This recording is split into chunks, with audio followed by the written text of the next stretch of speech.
here I am, I'm the auteur here. The what? Can I see your list? Auteur. Oh. And it's not too readable. I'm trying to figure out, are these all from Signals? Yes. Okay. Oh, I got all of the moon poems right there. Oh, Sloth, envy, pride, oh avarice. yeah, there was, I guess I picked sloth as the one that I like the best. Okay. Well, I think we're rolling here. Okay. So we were talking just before Kate got here, and I asked Rick whether he wrote more now that, how much of his books, he's got a whole stack of them over there, and now he's got some of them there. Whether you write more when you're, now that you're retired, and you started to explain how you started writing. Yeah, well, I started writing poetry in graduate school in Iowa in late 60s, early 70s, and it was really bad. I mean, it was awful, but that was okay. Was that the Iowa Writers Workshop? No, I was just, I was in the graduate program in composition, and it was for teachers of NDEA, the science thing, you know, they had going after Sputnik. So, but, you know, I kept the journal, and I started writing some poetry, but as I say, it was so bad, but I figured that doesn't matter, you know, it's yours. You do what you do with it, and that's that. So when I started a creative writing class where I was teaching at Tartan, we had a new high school, and so we developed a lot of new classes. And what school was that? Tartan, out in Oakdale. Oh, okay. Yeah, just opened after I got back. It was the summer I separated from my wife. I got a master's degree, and I started growing a beard. It was a very traumatic summer in a lot of ways. Also, I was appointed head of the English department, and consequently, we spent a lot of it was the following summer, then we spent a lot of the summer getting ready, and we could bring in some new classes. And you know, principals don't like anything at they want English 10 and English 11, English 12. And so we wanted to do courses like composition and creative writing, oral communication and stuff like that. And we got away with it. We somehow managed to pull it off. And so I started teaching poetry, and I divided the poetry class. I think you can collect poems and create a book of the poems that you like, find pictures that illustrate the poems, and then comment on the poems. And that'll be your big project for the semester. And then the other kids, I said, you can find poems, illustrate them, and then present them to the class as though it were a speech class. So they divided up about 50-50, and then we switched in the middle of the semester. Some of them didn't want to switch, and I gave them the option of writing their own poetry. And then if they wanted to present it to the class, they could. Otherwise, I would. So you presented for them? Yeah, I see. unless they really absolutely refused. And I said, don't worry about writing stuff that isn't very good. I said, this is, you know, you learn how to do anything. You know, the first time you drive a car, you don't drive it very well, probably. Yeah. You know, you have a lot of trouble with the clutch and that sort of thing. So we got going on this, and they had to create a book, they had to keep a journal, and they had to do this illustrations and stuff like that. Well, it was a perfect time, you know, the racial deals were going in the South. The Vietnam War was going, you know, there were lots of protests. Yeah, so there was lots to write about, and lots of, you know, I got Life magazine and all the others, and I'll let the kids, again, you know, it's just these sort of things the administration hates. You know, I had a cart full of scissors and staplers and all kinds of paper, and then all these magazines. It drove them crazy, traipsing around. Because the rooms were chairs, a lectern, and a green chalkboard. No storage space, nothing. It was just carpeted, no doors, modern, round. Were they surprised by the result, by their own experience. Oh, the kids, Yeah. yeah. But it made a difference in your writing too, right? I'm sorry? It made a difference in your writing too. Oh, absolutely. I learned as much from them as they learned from me, maybe more. I think you said before that you actually started writing again because it helped illustrate to them. Yeah, I used to write examples. And then I got them writing haikus. That's nice. And they loved them. At first they hated it because it was so restricted, 17 syllables. Or if you went to Rango, you could add 10 more. You could add 2 more lines. Or was it 14? I can't remember. But, so I gave them the option. They could write haikus. They would write Rangos. And at first they hated it. But then they realized that it limited them so that they could only choose so many words and they had to get the right ones. So it got to be kind of fun. So we turned out pages and pages and pages of haiku about everything. And I kept trying to make them understand that you could write poetry about anything. People fixing your street or chopping down trees or going out to visit the farm Yeah. and your pets. Or you can write about your brothers and sisters. I had one kid who wrote a poem about his little sister and how she was, when it came to food, she was an absolute tyrant. Meals had to be on time. There had to be enough food. I mean, she just was food oriented. And so he wrote about this little girl sitting at the table, demanding more or demanding certain kinds of food. And when he read it to the class, they just howled with laughter, because she was kind of, kind of precious to them, I guess. I don't know. I've been reading your poems the last couple of days, and I found they had a really nice effect on me. I mean, they were calm, they were thoughtful. It's like you saw things gently, and I just it had a really good effect on me. Well, that's a nice compliment. When I retired, Kate, of course, kept on working for about 14 years after that, or maybe 12, 14, so I don't remember. But I developed a routine of walking over to Dinkytown and eating a sandwich over there for lunch, and taking my journal along. And then if I got any ideas for a drawing or for a poem, I'd start jotting them down and then keeping the journal. Do you typically write sort of on the fly, or do you come back and write? What's your normal place for writing? That's both. You write something and then you come back and you cross out about half of it and try to take what you've got left, and build something out of it. But I haven't been writing poems for 10 years now. I don't know why. It seemed like I just said everything I wanted to say. And then I got into this writing group with Viral Kurek across the way. And then Laura across the alley over here joined the group. And Joyce Maelstrom, Prospect Park, and Janet Kinney are in that group. And I started trying to turn out short stories. And I wrote a novel after I retired, written a couple of plays. I'm working on a play right now. And you're a painter. And I'm a painter. I thought so. I wasn't sure about that, but from your writing, I could just sort of tell I have a studio over at 2010 East End. Wonderful. I just had a conference yesterday about my new lease and my increase in rent. And everybody in the building is kind of like, there's kind of a lot of buzzing going on. It's like big beehives. Oh, sure. Why don't we read some poetry? I think that would be great. Okay, well, I'm gonna let Kate pick out the ones that, or Kate.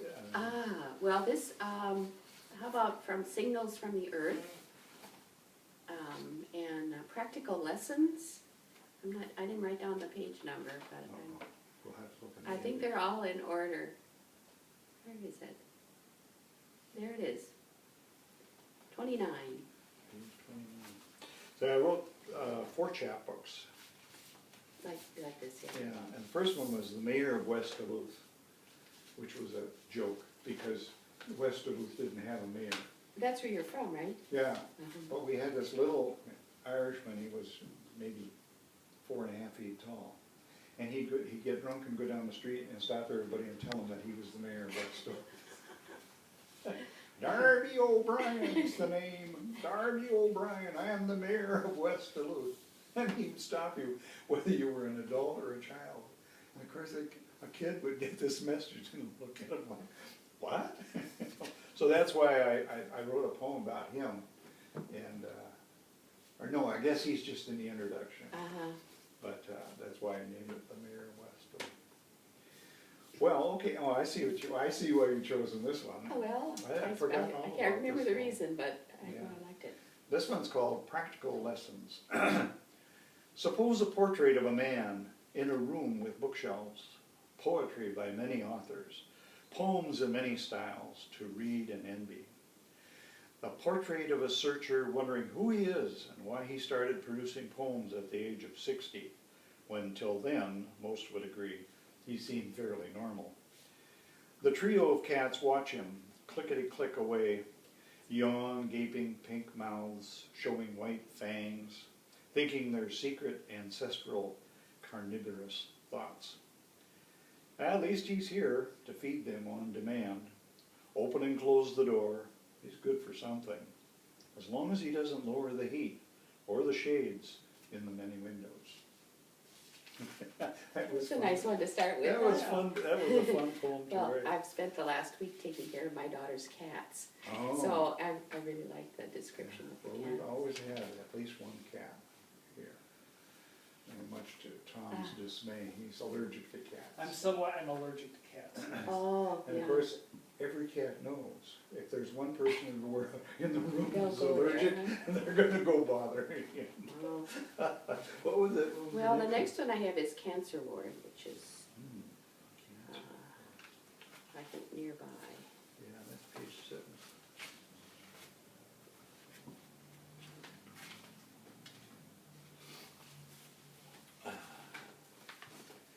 Cancer ward. Changed priorities ahead. A street sign spotted in Stratford-on-Avon, England, 1972. Connecting. You'll never understand, but sometimes just the touch of a hand will suffice when everything else is slowing down, when the right words are not available, when voices are garbled, unclear. Or perhaps a foreign language from childhood shows up, from early memories, which take one back in time to home, whatever home means or meant. House or village or town or tribe, family, country, state, country. This is the start of the final voyaging, which all other ailments prepare us for. And this one finalizes. A departure so significant the world seems to hold its breath briefly, for just a moment, and then, as always, moves on about its business, as of course it must. And I don't know where, I don't know who I'm giving it. Probably my mother, she died of cancer. Uh-huh. Of course, we all know people who died of cancer. Yeah, what I really liked about that poem was the way how we're always being prepared for that final illness. So, you know, in a way you can gather strength from that thought. You know that you're being given these things, so you're getting prepared. What's the next one? Cobra Heaven, Envy. Envy. Cobra envy. Oh, that's the hog-nosed snake. Oh That we yes, found. that was really interesting. That was fun. I almost ran over him afterwards. You know, he was out on the road. Uh-huh. and I You mean you told him- almost ran over him after you started? No, he was in the road, and it looked to me like he was moving, but as soon as I stopped the car, he stopped. And I went over, and he was dead as a doornail. And I picked him up, and I took him off the road and into a little patch of woods. Uh-huh. And I thought, this is a hog-nosed snake. I'm not gonna leave. I just You knew? moved away a little bit. They Ah. play dead. So here's the, wow, I shouldn't be explaining the whole poem. Cobra envy. As an unperfect actor on the stage, who with his his fear is put besides his part, or some fierce thing replete with too much rage, whose strength abundance weakens his own heart, from William Shakespeare. And this is a definition from Lawrence Palmer's Field Book of Natural History. Hog-nosed snake, playing dead, is its favorite trick.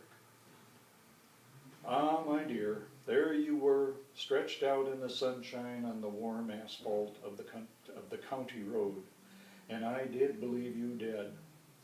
Not wanting your beauty marred by traffic, I carried your limp form into the woods as proper resting place. As I walked away, I became suspicious. That tilted nose was somehow familiar. I decided to hide, to wait you out. Sure enough, you stirred, carefully looked about, sniffing the air with your slippery tongue. I returned quickly to face your coiled upright stance, your cobra flattened head, your vibrant hiss. Such a formidable sight. I stood my ground and threatened attack, then watched, amazed, as you keeled over and died a second time. I left you to your own devices and thought, Mr. Shakespeare would have found your talent admirable, would have cast you often. That was really funny. He was gorgeous. You know, but they have such a definite slope They do. Oh, to wow. the bottom of the head. Well, I like the way you end poems. I mean, you give it sort of a gentle ending and maybe a little But you humor. know, that's the beginnings and the ends are really the hardest part. Yeah. It looks like you were having coffee when you. Well, I That don't was know one if that I was got me. from you a long time ago. That Oh. wasn't one of the ones you lent me. Oh, okay. And I think I probably got that I all was over. hoping that it wasn't me. No, it wasn't Kate. That wasn't Kate. I think I got one of your books a long time ago from you somehow. And I think that's that one. Yeah, these are Tom's books. Well, after I started writing and feeling kind of satisfied with the poems, I started sending them out, because you remember that little publication that came out, Minnesota Literature? Mm. It was just great because it contained all of the places that wanted you to submit poems to. Oh, that's So nice. I started sending poems out, and Tom High, who published Sidewalks, I think I was in the first issue, and either the first or the second issue. He did about 24 over a period of years, and we got to be kind of pals, and he liked my poems, so he often included me in his. So I had a lot of poems published in his series of poetry digest, and well, I shouldn't say digest, it was a review, poetry review. And then I started sending poems out to other, and I sent a bunch of haiku down to a publisher in Kansas, and they started publishing them. And one time they got confused and they published in 2 succeeding issues the same haiku. But they would call me every time they were going to use a poem. They'd say, you know, do we have permission to use the poem? And finally I said, well, listen, why don't I just write you a release so you don't have to keep calling me up? Because, you know, there were about 3 or 4. So that's what I did. I wrote them and said, you know, you have my permission to use any of the poems that I sent you on such and such a date. So I had about 50, you know, counting the haikus, about 50 or 60 poems published over the years. That's nice. There was another publication here in Minnesota called Poetry Harbor, and I had a number of poems in those. And that was always, I thought it was fun. You know, to get a letter saying, we're going to use your poem. But I've got a folder of rejections. It's got to be that thick. And the acceptance is maybe that thick. But it was fun. Why do you think you switched from burning poetry to writing stories? I don't know. I think I ran out of what I want. You know, all the stuff comes back and you write about it. And then you sort of exhaust that material and you want to move on to something else. You get ideas for stories and start doing that. Were we ready for another one? Sure. March Journey. I think that's what that says. We'll edit that out, Kate, don't worry. The coughing will get edited out. Sorry, 20. Would you like a glass of water? it won't help. Okay. Sorry. Oh, this is about the alley. 18th Avenue is our alley. Oh, okay. March journey. After a hard winter, a warm spell, which melts the snow-capped mountains of my backyard, sears the hard black glaciers of the alley and spills them through channels of ice down city streets, to drains and sewers, to culverts and creeks, to the Mississippi, down the continent to the Gulf of Mexico. Warmed by tropic winds, sucked aloft into clouds by the glowing sun, they journey patiently back, up the continent to Minnesota.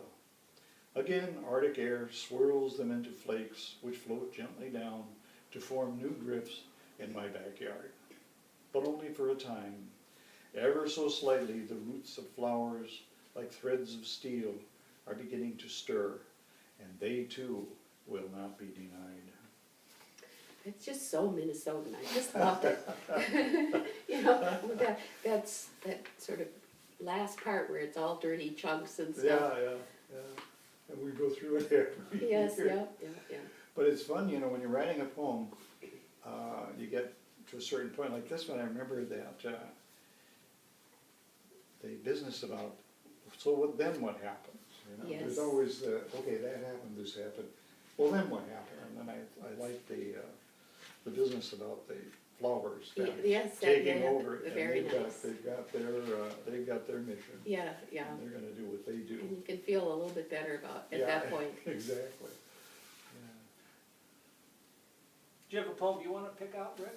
Oh, Let's- yeah. Let's see here. I'm just about done with my Okay. list there. I found these the other day. I was so surprised.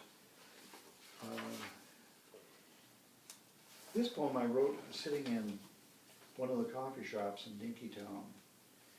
And I was looking out the window and just eating my sandwich or something and maybe doing some writing, having a cup of coffee. And it just clouded up, lately these storms we've been having where you have nice clear sky and all of a sudden it gets dark and then you get this heavy. We didn't used to have that, but we did on this occasion. It's called Rain Runners. Out of the growling gray, the rain swirls down, spewing hail in its fury. On the street, people dash, umbrellas high, coats clutched, faces grim. Then it's over. And beyond the wet world, a silver edge of sky holds promise. As in our stormy lives, there's often that bright edge of sky.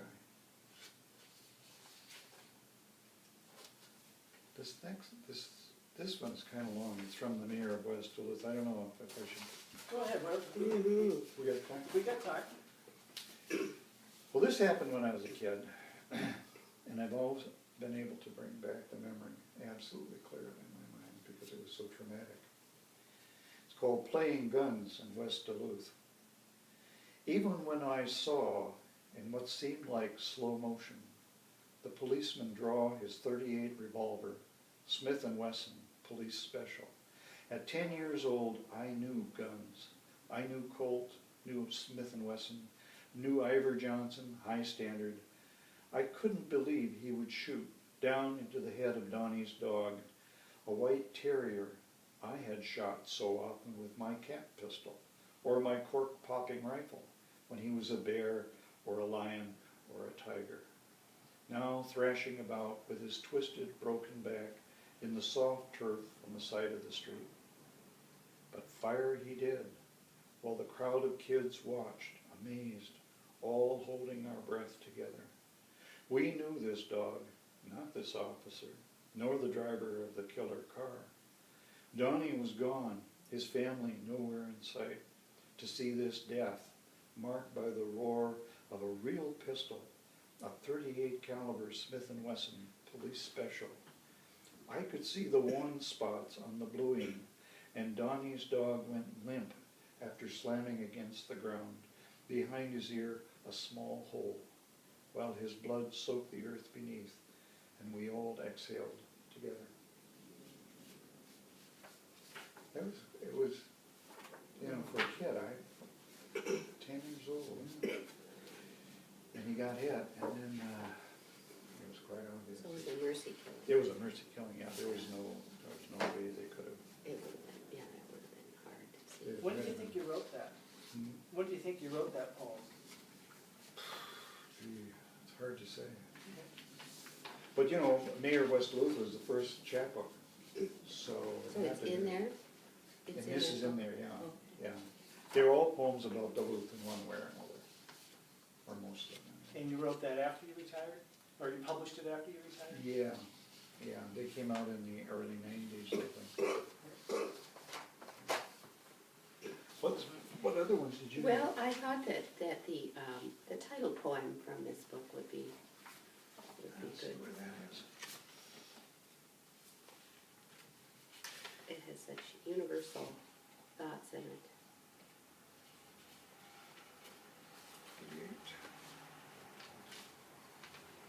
You can read it through the coffee stains. Well, they're all on the edge, except on the back.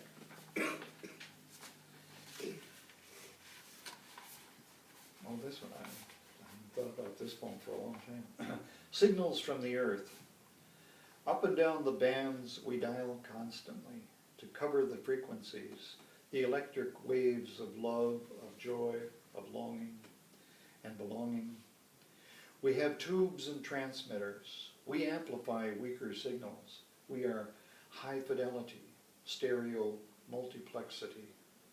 We send signals steadily, then listen hopefully, antenna and alert.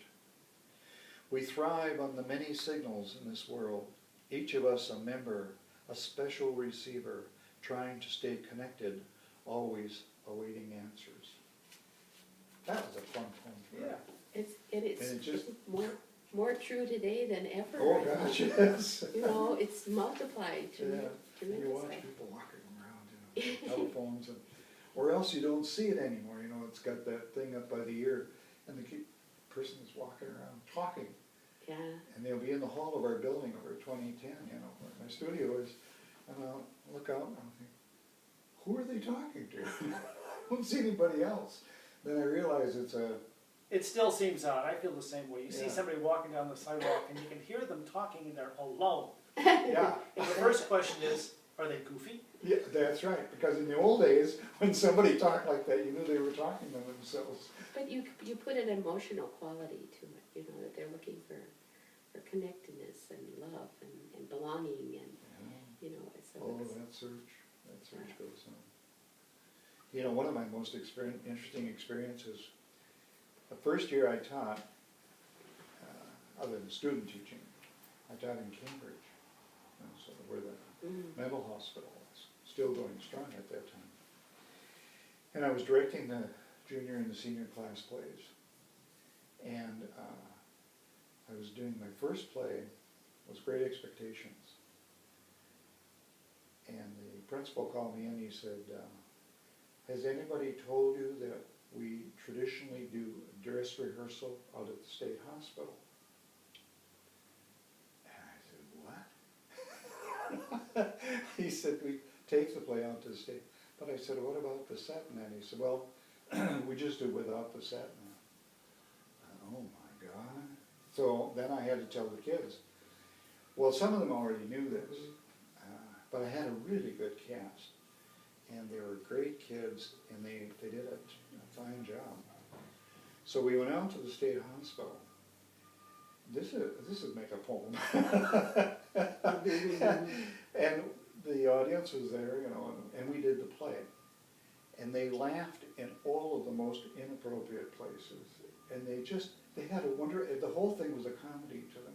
There was no tragic element to it. When the guy goes out on the balcony and gets shot and staggers back into the room, oh, they laughed. They thought that was just wonderful. Because, and I thought afterwards, why? And then I thought, well, they just couldn't suspend their notion of reality. This wasn't a story happening. This was these kids up there on the stage, you know. They had their own reality. Yeah. So then, you know, so then I wasn't upset. At first I was kind of bothered by it, but then I thought, no, they're having a good time. What difference does it make whether they are willing to push it into a story rather than something happening? And I thought, and how often do they get entertained out here? But the next time I did a play, when I said, I want, we were doing a play that, you know, relied on props and set and all that. I said, I want them to bring the people who really connect with the play. And they brought busloads, 200 people. From where? From the hospital to the school. And Oh. we did it in the school setting.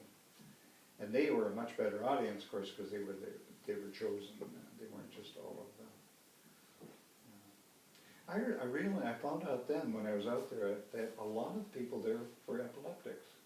Mm. They weren't mentally ill. They weren't insane. But they had They were seizures, epileptics. and they weren't treated for that. Pardon me? They weren't treated for that? I don't I think don't so. know they, Well, that was back when we hospitalized a lot more people than we Yeah. hospitalize Oh, now. And of course, now they have medications with yeah, they epileptics do, to take. yeah. But I, after the play, I was doing my notes, and the kids gone back to get into the regular clothes net. And this guy came along with one of these carts, and he was folding the chairs and putting them on the cart. He and another fellow. And all of a sudden, he just froze. And he stood there, And I said to the other fellow, I said, is he okay? And he said, yeah, he's just having a seizure. He'll be fine. And he hung onto the cart, and he stood there, and he kind of, but after a while, he came around, and he was fine. I thought,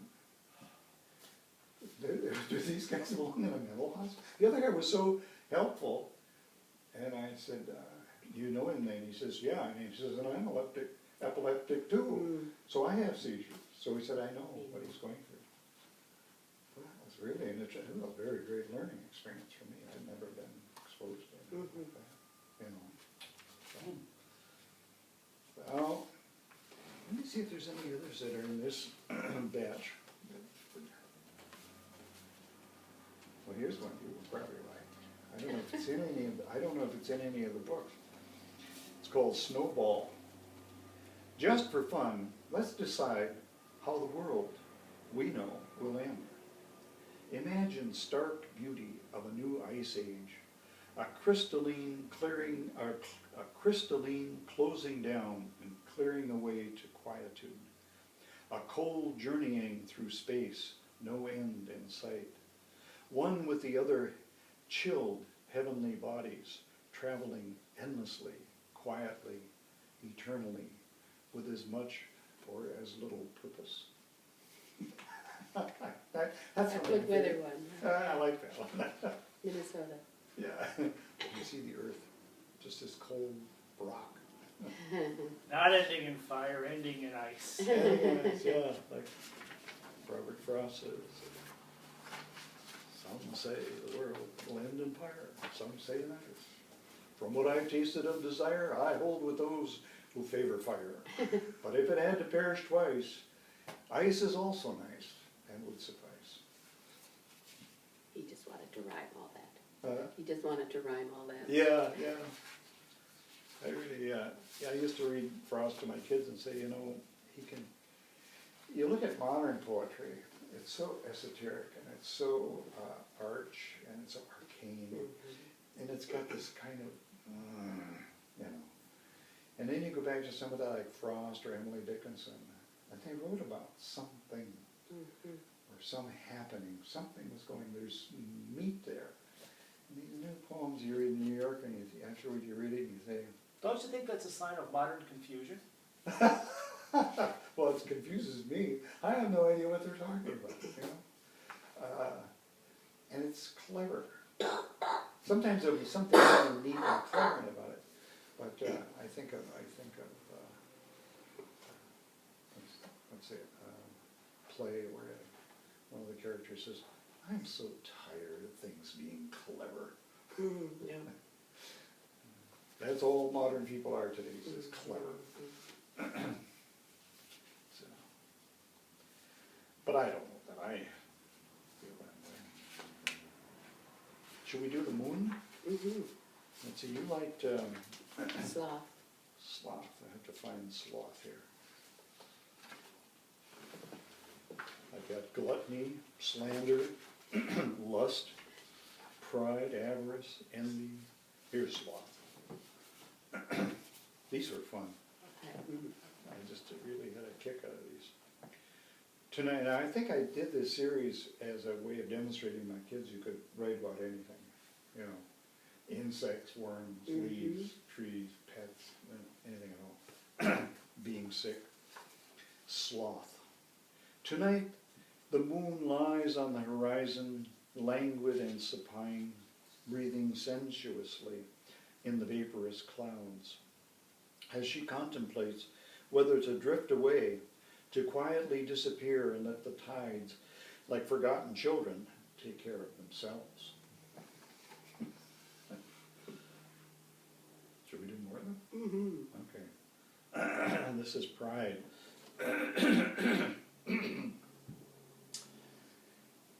Tonight, the moon is cold and distant, forming a circular shell with a slight color along one edge. The rest of her in black private shadow. She looks down from her high prominence, scornfully. I'm just gonna check. Okay, it's great. We still on? We're still on. Oh, okay.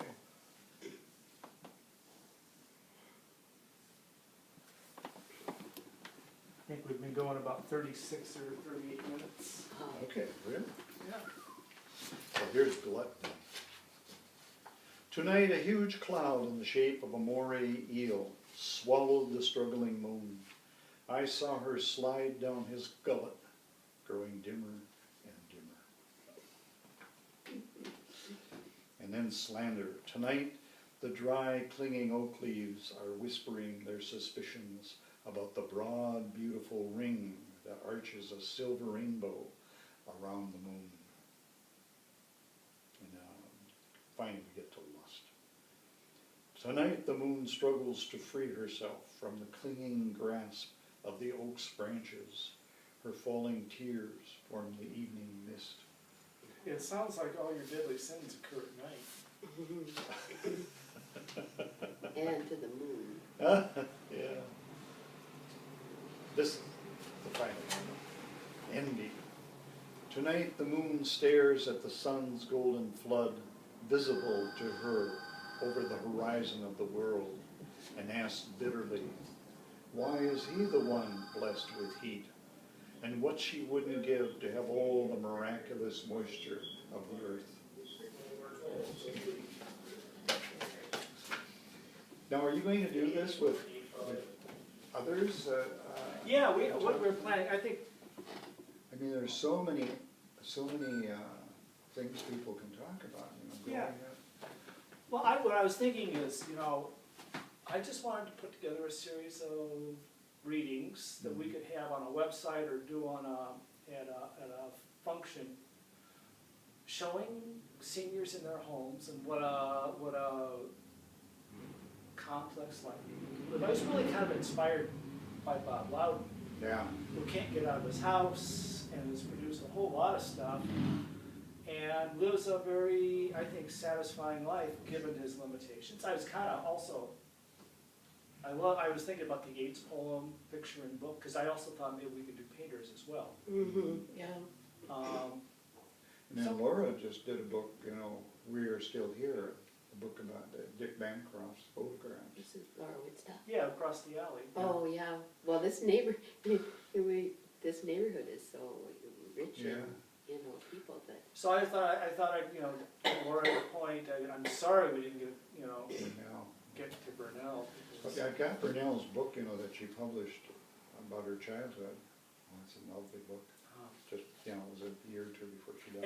And we're not entirely limited to poetry. I thought we'd probably try to get Paul Zerbe to read a piece out of one of his stuff, and just kind of put together things, mostly for Southeast seniors, to sort of make the point, not directly, but sort of by showing it that people living in their homes still lead complex lives, and that it really helps. It helps people to do that, because I think I just can't imagine being in a nursing home and having the same sort of ease Yeah.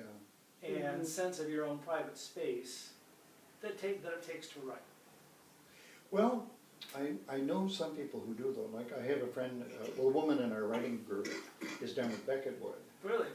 and she has her own unit there, and she writes a lot, but she belongs to our writing group, and then she belongs to a group at Beckettwood. Huh. But she said, the Beckettwood group sort of on a different, totally different level. It's not nearly as challenging as our group, who really, we kind of bore in on each other and say, you really want to say that? You really want to say that? Well,